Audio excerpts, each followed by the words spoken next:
گوش حرفی راه بر باید کنه، دورتر راهی نظر باید کنه، دست ننگی خود سپر باید کنه،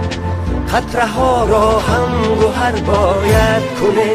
گوش حرفی راه بر باید کنه، دورتر راهی نظر باید کنه، دورتر راهی نظر باید کنه، دست ننگی خود سپر باید کنه، قطره ها را هم گوهر باید کنه، قطره ها را هم گوهر باید کنه، در همه میدان ظفر باید کنه، تاجیکستان را دگر باید کنه، باز خود مشهور تر باید کنه، تاجیکستان را دگر باید کنه.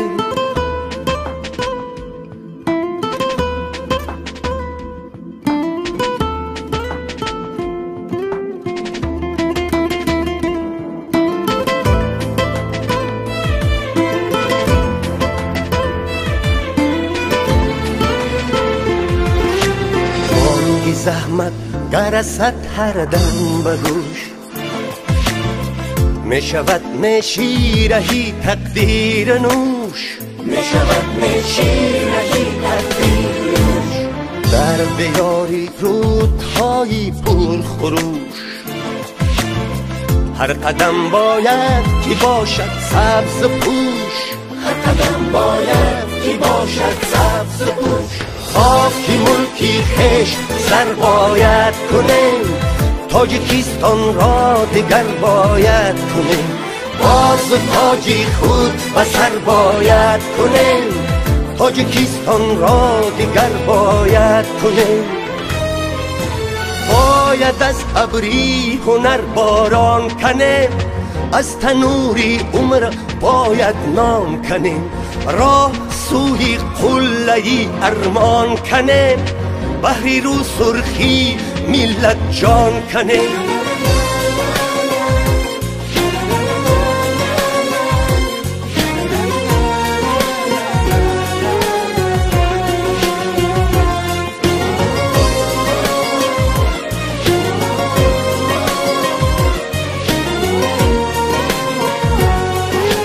باید از هر قله و کوهی بلند عبرت آموزیم آموزیم پند،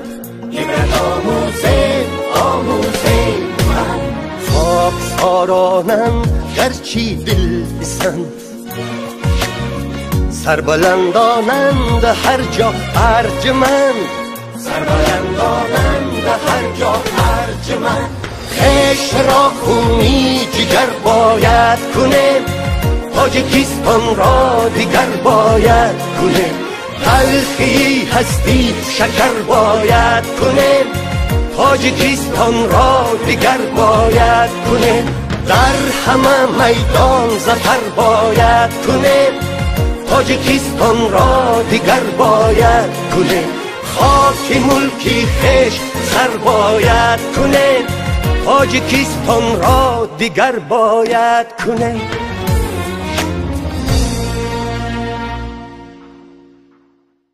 به نام خدا، سلام و روز بخیر همدیاران عزیز. سلسله گفتارها را راجع به حوادث آخر کشور شروع میکنیم و امروز در برنامه ما شرکت دارند رئیس حزب نهضت اسلامی تاجیکستان استاد محی‌الدین کبیری و همچنین رئیس اجرایی انجمن آزاداندیشان تاجیکستان استاد علیمی شیخزما و ایشان را خوش آمدید میگوییم به برنامه. خب خوب میشید که امروز ما شروع کنیم برنامه راجع به اون حادثه آخری که در ناحیه دنقره حادثه خونینی که رخ داد و به گردشگران مورد حمله قرار گرفتند و مقامات کشور تاجیکستان هم در این حادثه گناهکار میشمارد. حزب نهضت اسلامی تاجیکستان را با هم دستی و داعش هم چقدر که ما دیدیم داعش رو به عهده گرفت و بعضی از رسانه و کشورها و دایره‌های دیگر بر دیگر نظرند. استاد در این باره شما نظر خود رو معین گفتید. به نام خداوند بخشنده و مهربان. تشکر برای این صحبت و من بار دیگر تعزیه خود را به خانواده و بستگان قربانیان این حادثه ننگین به یاد میکنم و ما قبلا این کارم کرده بودیم و به نمایندگی از حزب این حادثه را شدیداً محکوم میکنیم و این را یک حادثه مدهش تروریستی میدونیم که هم لطمه به ملت ما وارد کرد و هم جایگاه تاجیکستان را در سطح بین المللی خیلی خدشه‌دار کرد. اما آن چیزی که سوالی که شما گذاشتید که مقامات تاجیکستان بلافاصله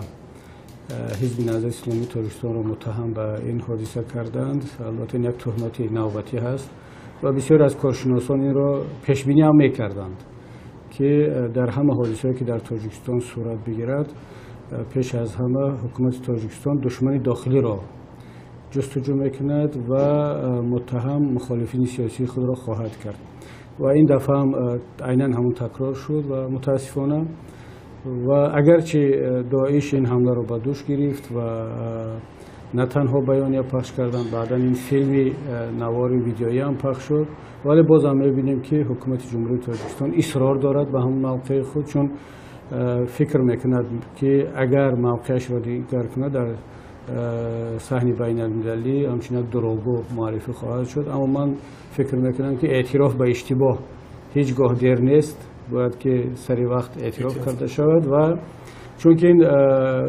بی‌آبرویی و شرمندگی بیشتر دارد وقتی که امروز همه میدونیم که چند کشور از اون جمله شویتزاریا پرونده جنایی باز کرده است و طبیعی است که امریکا و هلند هم متخصصان خود را خواهند فرستاد و آنها تحقیقات را بدون آلایش‌های سیاسی انجام خواهند داد. برای آنها فرق ندارد که کی هست اجرا کننده این، مهم که اون را پیدا کنند و اعلام کنند. من فکر میکنم که بی‌آبرویی و شرمندگی حکومت تاجیکستان در این زمینه در آینده بیشتر خواهد بود و هر چه زودتر اونا این اشتباه و این کمبودی خود را اعتراف کنند همونقدر فکر میکنم به نفع خودشون است. اما اگر حالا نمیدونم فرصت هست یا نیست که ما وارد جزئیات این حادثه شویم، من فکر میکنم که دیگر هیچ جای شک و شبهه نمانده است که این حادثه از دست کی و توسط کی انجام شد. اما با اون اصرار و اون پافشاری که حکومت تاجیکستان دارد داعش را سفید میکند و نهضت را متهم میکند، بعض تحلیل ها و گمان هم هست که در اینجا میتواند برخی از نیروهای داخلی هم در این حادثه دست داشته باشند، حداقل با هماهنگی آنها این جنایت صورت گرفته باشد. تشکر. من کمی نظرم کمی متفاوت است از نظر اکثریت تحلیلگران چه داخلی و چه خارجی. اون چیزی که میترسم که حداقل سیف الله سفرов و پروکورور گنرالی در یک قسمت سخنرانیشون حق باشند که داعش هر حالتی که در دنیا روی می‌آید داعش برای تبلیغ خود مسئولیت رو به گردن می‌گیرد و شاید مقامات قدرتی واقعا یک چیز بیشتر از ما دانند، یعنی شاید باید عمیق دانند که این دست داعش نبوده است، دست خود مقامات تاجیک باشد. چون خودتون تصور کنید سوال ها بسیارند، لیکن یک سوال از همه برای من از همه سوال مشکل که با ذهنم نمی‌گنجد این آن است که همان مؤلف نواری که همان وقت صدمه رو ثبت کرده است. به من خیلی عجیب است در تاجیکستان ما که نفری که اون رو ثبت کرد بعد اون رو با رادیوی آزادی که بنده اون رو یک خدمات مطبوعاتی کمیته دولتی امنیت ملی می‌سازند و محض همین رادیوی آزادی همون نور رو از همه پیش پخش میکند و از منبع خود میگوید، در حالی که ما میدونیم آزادی حتی در مورد حمزه خردسال یا فاطمه خردسال خود را مختار نشان نمی‌دهد. اون چیزی که کمیته دولتی امنیتی به اونا فرمایش میده امور رو پخش میکند در اینجا به واسطه از منبع خود و من مطمئنم که اگر این منبع ویها می بود و کمیته دولتی امنیتی میخواست این منبع را فوش کند البته فوش میشد ولی ما امروز همین نواربردار رو ندیده استادیم در بین متهم حداقل شاهدها حداقل در بین شاهد حداقل در بین شاهدها یعنی همون نواربردار یک قسم همین طرح بود وای معلوم است که وای پیشکی میدونست در اینجا چه واقعه رو میگه همون نواربردار از نوار معلوم است که وای میدوند که حاضر چه واقعه رو میگه وای خیلی خونسردانه تمام چیز رو ثبت میکند و خیلی باعث نگرانی است که من گمان میکنم این کار دست خود خدمات جاسوسی تاجیکستان است کودکان 19 ساله رو با یگان اتهام دیگر با یگان عیب دیگر گرفتن و به قتل رساندن دیگر هیچ کار نیست و همه مقصد همه یک چیز دیگر بود یعنی اتهامات وارد کردن به نظر اسلام ولی اینجا داعش و دیگر پیوست شدن و اینا که اصرار می‌ورزن که داعش نیست اینا میدونن که داعش نیست چون که خودشون کردن داعش نیست اینا برای همین اصرار دارن که داعش دست ندارد و یا خودشون حیران شدن داعش از کجا پیدا شد من از این میترسم و هراس دیگر من مخصوصا از آن است که این آخران نیست در روزهای نزدیک میترسم در روزهای نزدیکترین شاید ما شاید یگان بدبختی دیگری میشویم و اون دوره حتما در بین متهمان اعضای حزب نهضت اسلامی پیدا می شوند چون من قضیه‌ای که در طول همین 2-3 هفته اخیر در گرد یزگلام و یزگلامی ها می رود این نهایت نگران کننده است که می خواهند تعداد از این جوانان را باز با اتهام دست داشتن در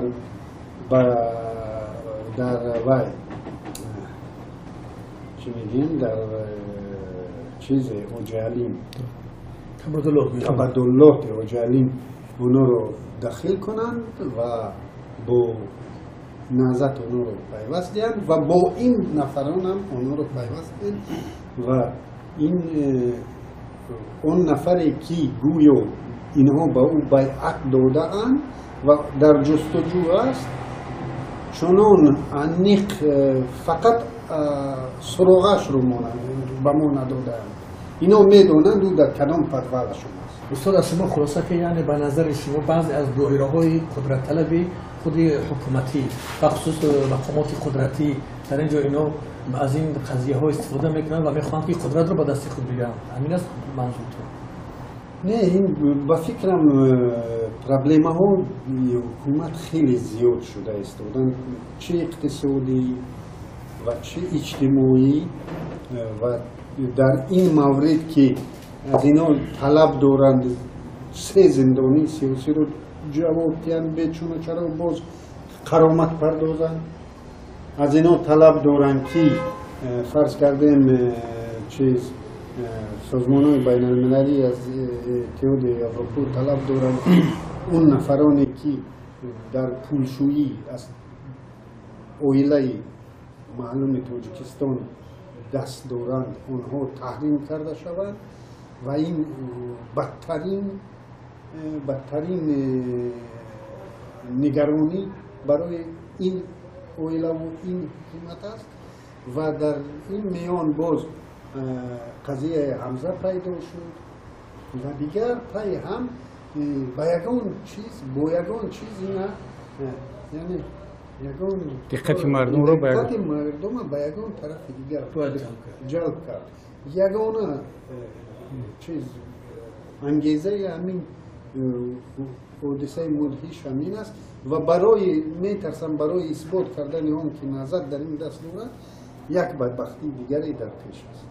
ببینید من در فکر نمی‌کنم که در این قضیه 100% من فکر می‌کنم داعش دست دارد و حتی از مقام‌های قدرتی تاجیکستان نورم یک مدت کنترل نکرده باشند. ببینید من در این مسئله نمیخوام عیناً همون کمبودی و اشتباهی که حکومت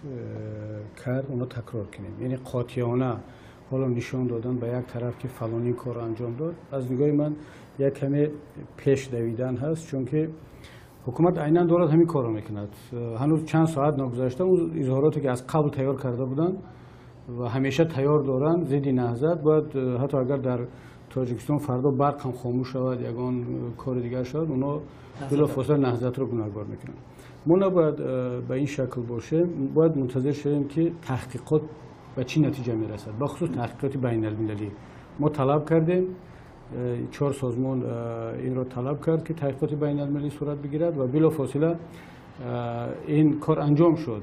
پروکراتور گنرالی شویتزار پرونده را آغاز کرد و دیگر کشورها و این آینده دارد. ما باید منتظر شویم. اما اون چیزی که امروز ما میگیم همشون فرضیه هستند، البته فرضیه‌ای که در اساس منطق و دلیل هستند. من قسما تا حد به گفته‌های علیم راضی هستم که سوال‌ها خیلی زیادن، نه تنها سوال‌های شما گذاشته، ده ها سوال دیگر هست، هم نسبت اون نواربرداران، نسبت خود جسدها، نسبت بیانیه‌های زیر و نقیضی که از طرف مقامات شد و از همه مهمش برای چی حکومت تاجیکستان تلاش میکند که داعش را سفید کند. اصلا مقامات تاجیکستان مثل ادوکات ها یا وکیل دفاعی داعش رفتار کرده ایستادن. من به این خلاصه آمدم و قبلا هم گفته بودم چند مرتبه که حکومت امروزه تاجیکستان منفیت دار است که در داخل کشور مثل داعش و دیگر گروه های رادیکالی مسلح وجود داشته باشند و از آنها سوء استفاده میکند. برای حکومت تاجیکستان کاملا لازم نیست که یک اپوزیسیون چی دینی چی غیر دینی دنیوی ولی مصالحت آمیز و قانون محور باشد، چون بر مقابل یک اپوزیسیون مصالحت آمیز و قانون محور مبارزه بردن کاری آسان نیست. هیچ کشور با شما همراهی نمیکند. امروز برای چی حکومت تلاش میکند نهضت رو تروریستی و اکستریمیستی معرفی کند؟ یگان کشور رسما، یگان سازمان بین المللی رسما نهضت رو این دعوای حکومت رو اعتراف نکرده است و این عصبانیت حکومت و به تکرار متهم کردن ما به این یا آن گناه ها به خاطر همین است. اما برای چی اونها منفعت دارن که حمایت کنند از داعش و دیگر سازمان های مسلح؟ به خاطر آنکه اینها برای حکومت بهانه میدهند. هر چقدر از این گونه خطرها بیشتر شود، حکومت با اون شرایطی رو که الان علیم گفت، مشکلات زیاد اقتصادی هست، مشکلات اجتماعی هست، کمبودی هست و در آینده بیشتر خواهد شد، باید به دوش یک کس این مشکلات رو پرتافت. و اینجا این گونه حادثه هر چقدر بیشتر شوند، حکومت همون قدر مسئله امنیت رو مطرح میکند و از مردم طلب میکند که شما الان در فکر جای کار نباشه، در فکر نفقه نباشه، در فکر برق و آب و راه اینا نباشه. ما فقط و شما امنیت رو تامین میکنیم، در مبارزه ضد تروریسم هستیم، ضد نهضت، ضد داعش و غیره. همزمان اینها از توسط مبارزه بر ضد تروریسم از همه کشورها کمک میگیرن. از چین شروع کرده تا روسیه، تا امریکا، تا اتحاد اروپا، حتی از افغانستان و از ترکیه و از کشورهای عربی هم. یعنی هر چقدر حکومت تاجیکستان ملت خود را بیشتر تروریستی معرفی کند، همون قدر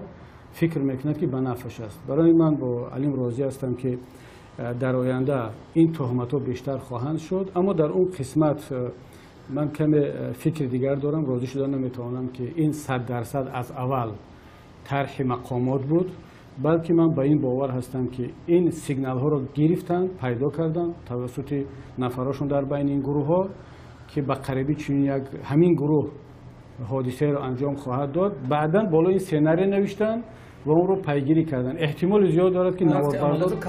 این عملیات رو کنترل کردن و نواربرداری هم از طرف اونها صورت گرفت. اما شاید اینو انتظار نداشتن که این جنایتکاران حادثه رو نسبت توریست ها، سیاحان انجام میدن. یعنی شاید در نظر دارد که در این قضیه حتما دستی من فکر میکنم که این قضیه از طرف داعش طراحی شد و عملی شد، اما با کنترل و زیر نظارت مقامات مخصوص. بله، چون که خیلی سوال‌ها زیادند و این دلیل‌هایی که الان در دست داریم و در آینده زیادتر خواهند شد بیانگر آن هستند که این جنایت از طرف مقامات کنترل میشد به خاطر تهمت کردن بالای نهضت و این بیانیه‌هایی که بسیار هم سراسیمه نشر شدن و تا امروز ادامه دارند. حتی با وجود آن که همه دنیا گفته است که این کار داعش است، مقامات نمیخوان از موقع خود عقب نشینی کنند. بنابراین من نظرم این است که یک کمی دیگر باید انتظار بود نتیجه تحقیقات را و همزمان دلیل ها را جمع آوری کرد. من فکر میکنم که باید که جامعه شهروندی تاجیکستان به خصوص ژورنالیستان، روزنامه‌نگاران ما تحقیقات روزنامه‌نگاری خود را شروع کنند و جامعه شهروندی نباید خاموش باشد، چون که اگر این ادامه کند حکومت تاجیکستان نصف تاجیکستان نصف ملت را تروریست اعلام میکند و نصفش را تروریست علاقه کرده است. من باور دارم که اگر تاجیکستان کشوری مسلمانی و اگر بودایی می بود در تاجیکستان ما تروریسم بودایی پیدا میشد، اگر مسیحی می بود تروریسم مسیحی به وجود می آمد، چون که شرایطی را که با وجود آوردن اون زمینه حتما یک گروه جوانان را به طرف تروریسم میکشوند. من اگرچه خیلی طولانی شد با اجازه شما یک نکته دیگر رو میخوام خدمتتون عرض کنم. ما حتی اکثر کارشناسان و خودی ما هم پیش بینی میکردیم، تخمین میکردیم که بعد از اون که اگر حزب نهضت بسته شود طبیعی هست که 1% از مردم بخصوص اعضای حزب به طرف افراطی شوی میل خواهند کرد. این طبیعی است. وقتی که مسجد رو منع میکنن، وقتی حزب رو منع میکنن، ده ها و صدها نفر رو زندانی میکنن، مالکیت رو میگیرن، طبیعی است که دیگر وسیله های مصالحت آمیز و دموکراتی که نهضت پیش گرفته است برای بسیارا معقول نخواهد شد. اونا میگن با این دیکتاتور شما چگونه میخواهید با راه قانون مبارزه کنید و همگان پیش بینی میکردن که 1% 5 تا 10% از اعضای نهضت بعد سرکوب شدن به سمت افراطگرایی میرود. اما شما این روز ببینید که حتی 1% هم نرفت. افرادی علاهیده شاید رفته باشند ولی 1% هم از نهضت به طرف گروه های افراطگرایی نرفت. هرچند حکومت تلاش میکند که از بین آنها پیدا کند و این مسئله را پررنگ کند، نمیتواند دلیل پیدا کند. اما اگر بالفرض پیدا شد و چند نفرم از سابق اعضای نهضت رفتن عضو این حرکت ها شدن، خب ببینید که حزب خلق دموکراتی تاجیکستان چند برابر بیشتر از نهضت تروریست داد. حزبی که نه مالکیتش مصادره شده است، نه زندانی شده است، نه حاکمیت دارند، همه شرایط را دارند. با وجود این تروریست ها از بین این حزب در مقایسه با نهضت بیشتر است. حتی در بین همین گروه جوانانی که این حادثه را جنایت را صادر کردن از شهر نارک، مادر یکی از این جوانان عضو حزب خلق دموکراتی یا دیرکتور مکتب یا یکی از مسئولین کدام مکتب است. یعنی اینا تربیت دیده مدرسه فکری حزب خلق دموکراتی هستند. وزارت امور داخلی تاجیکستان از نهضت بیشتر جنایتکار و تروریست داده است. خود همین گلمراد حلیموف افسر کارمند بود، افسر والا مقام این وزارت بود. اگر این رو همه را مقایسه کنیم میبینیم که نهضت اسلامی تاجیکستان کمترین جنایتکار را به جامعه داده است در مقایسه با همه وزارت ها و حزب خلق دموکراتی. پس متهم کردن نهضت به تروریسم، اکستریمیسم این یک دعوای بی اساس و غیر منطقی است. اما متاسفانه همونطوری که علیم گفت من هم فکر میکنم که این ادامه خواهد داد، چون که تاجیکستان، حکومت امروزی تاجیکستان باید کمبودی‌های جامعه را به دوش یک کس پرتاید. تا دیروز ازبکستان بود، همه کمبودی‌ها در دوش ازبکستان بود که ازبک‌ها سببی بدبختی ما هستند. امروز که با ازبکستان مناسبت‌ها خوب است، باید یک دشمن دیگر پیدا شود که امروز چیزی بگن از اینکه جمهوری اسلامی ایران رو در این کارها همیشه میخواد متهم میکند و دست نشان داده ایران رو معرفی میکنه. برای اینکه باید اعتراف کرد که روحانی امروز به هیچ کشوری خارج دیگر پول نمیتید. در مقایسه با احمدی نژاد که از ونزوئلا شرکت کرده تا تاجیکستان و تا همه کشورهای دیگر تو کره شمالی پول جدا میکرد. روحانی سیاستش بیشتر درونگرایی هست و با مشکلات اقتصادی کشور خودش برسد. بنابراین در این از وقتی که روحانی به سر قدرت آمد به حکومت تاجیکستان نه پولی نقد داد، نه یگان پول برای یگان طرح داد. علاوه بر این باز پولهای در زمان احمدی نژاد رفتاران طلب دارد که بابک زنجانی به تاجیکستان برد و حکومت تاجیکستان می‌خواهد که ایران که پول نمی‌دهد دیگر حداقل پول خودش رو دیگر دعوا نکند. پول بابک زنجانی در اون قضای سنگتوده رو در این وضعیت شاید که از کشورهای حاشیه خلیج فارس هم مبلغ‌های برای این دریافت میکنه، چون که اون کشورها به هر کشوری، به هر حزب و سازمانی که ضد ایران تبلیغات میبرند مبلغ جدا خواهد کرد. من فکر میکنم که اینجا باید که اتهامات ضد ایران را با نهضت جدا کرد، اما برای آنکه کمتر دلیل بیشتر داشته باشند